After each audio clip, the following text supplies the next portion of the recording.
अगर आप निसंतान दंपति हैं, किन्हीं कारणों से बच्चा नहीं हो पा रहा है या बच्चा टिक नहीं पा रहा है या बांझपन है, तो इस कुंड में स्नान करना आपके लिए लाभदायक हो सकता है। नमस्कार दोस्तों, टेम्पल्स ऑफ काशी सीरीज के पहले एपिसोड में आप सभी का स्वागत है। मेरा नाम है धीरेन्द्र प्रताप सिंह और आप देख रहे हैं धीरू डीपीएस। इस एपिसोड में मैं आपको दर्शन कराऊंगा लोलारकेश्वर महादेव के लोलार कुंड और लोलार छठी से जुड़ी हुई सभी जानकारी आपको दूंगा। सबसे पहले इसका इतिहास जानते हैं। यह कुंड महाभारत के समय का माना जाता है। कहा जाता है कि भगवान सूर्य के रथ का पहिया यहीं गिरा था, जिससे यह कुंड बना।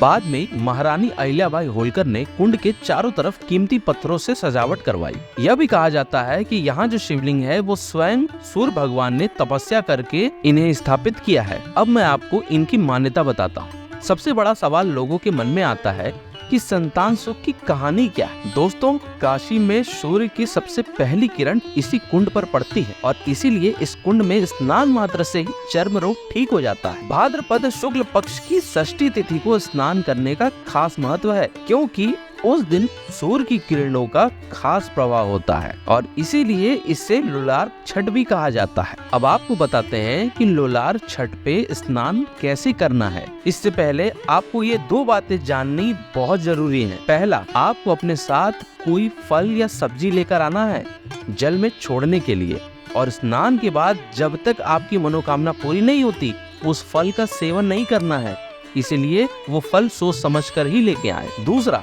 स्नान के बाद पहना हुआ वस्त्र भी आपको वहीं छोड़ना होता है।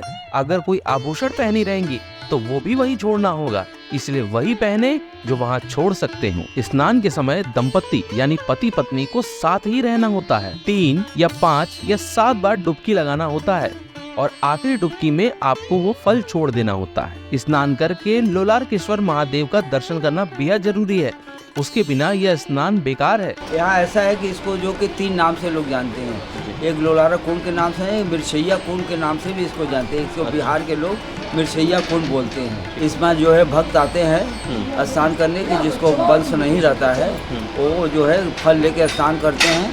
उनका संकल्प पूजा कराया जाता है, उसको बाबा वंश प्राप्त कराते हैं। जिसको चर्म रोग है या सांस का कोई बीमारी है वो भी रविवार मंगलवार स्नान कराता है, वो भी बाबा कष्ट दूर आएंगे दंपति तो कैसे पूजा करें, कैसे वो करके इसका एक फल आता है। जो फल लेंगे खरीदेंगे वो फल, उस फल में 7 सुई रहेगा, सुहाग का सामान रहेगा, 1 मीटर लाल कपड़ा रहेगा। उसको जो है कि उसका बांध के लेके आएंगे, उसके हम संकल्प करेंगे तो उसी का जो सुई रहता है उसका हड्डी मांस बनता है, जो फल रहता है उसका पूरा शरीर बनता है। उसी का हम संकल्प पूजा करा के उनके आंचल में देते हैं। तो कुंड में डाल के 5 डुबकियाँ नहाते हैं। नहा के फिर आते हैं बाबा के पास, हम गोद भरते हैं। गोद भरते हैं तो फूल को रखते हैं। जब उनको संतान पैदा हो जाता है, उनका जो मनोकामना पूरा हो जाता है, तो फूल को मंगवा के हम लोग अपने अर्घा में फिर ले लेते हैं। आपसे संपर्क किया जा सकता है? हमारा कन्हैया नाम है। हम सुबह 7 बजे मंदिर आ जाते हैं और रात को 9 बजे जाते हैं। अगर कोई दर्शन करना चाहे तो हम मदद कर सकते हैं। हाँ, संकल्प पूजा भी हम कराएंगे। ठीक है। आपसे जब भी कोई आएगा तो संपर्क करना चाहेगा तो मंदिर पे मंदिर में ही हम इसी स्थान, सूर्य भगवान का स्थान है। मेन टेम्पल यही है। यहीं पर आप हमेशा जो है है।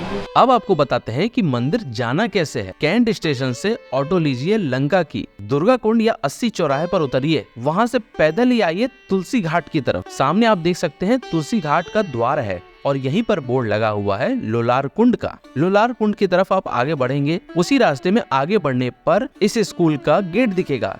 गेट के ठीक सामने जो गली जाती है उसी में आपको आगे चलना है, जैसे मैं आपको दिखा रहा हूँ। थोड़ी दूर पैदल चलने के बाद ही आपको लोलार कुंड का बोर्ड दिख जाता है और ये ठीक सामने यहाँ पर है लोलारकेश्वर महादेव का मंदिर और मंदिर के ठीक बगल में है लोलार कुंड। अगर आपके मन में कोई भी सवाल अभी रह गए हो तो कमेंट बॉक्स आपका है। तो दोस्तों, ये वीडियो आपको कैसा लगा जरूर बताइएगा। मिलेंगे आपसे अगले बुधवार फिर से एक नए मंदिर में टेम्पल्स ऑफ काशी सीरीज में। तब तक के लिए अपना ख्याल रखिएगा।